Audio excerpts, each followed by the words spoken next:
Hi అండి. Welcome to our channel. It's Meenakshi vlogs. ఈరోజు సింపుల్‌గా పనస తొనలతో హల్వా ఎలా చేయాలో చూపిస్తారండి. ఫస్ట్ అయితే పనసకాయలను తీసుకొని ముక్కలుగా కట్ చేసుకొని ఒక మిక్సీ జార్‌లో అయితే వేసి మెత్తగా పేస్ట్ చేసుకొని పక్కన పెట్టుకోండి. తర్వాత ఒక పాన్ తీసుకొని 3 టేబుల్ స్పూన్ల నెయ్యినైతే వేసి కొన్ని జీడిపప్పులను అయితే ఫ్రై చేసుకొని వాటిని కూడా పక్కన పెట్టుకోండి.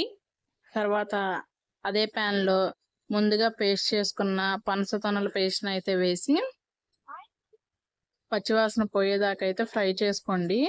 నెయ్యి పైకి తేలిన తర్వాత 2 టేబుల్ స్పూన్ల పంచదార అయితే వేసుకొని దగ్గర పడిన తర్వాత కొన్ని జీడిపప్పులు అయితే వేసి ఒకసారి బాగా కలుపుకొని ఒక బౌల్లోకి అయితే తీసుకుంటే ఎంతో టేస్టీ సింపుల్‌గా చేసుకునే పనస తొనలతో హల్వా రెడీ. మీకు కూడా నచ్చితే ఒకసారి ట్రై చేయండి. ప్లీజ్ లైక్ అండ్ సబ్స్క్రైబ్ చేసుకోవచ్చు కదా.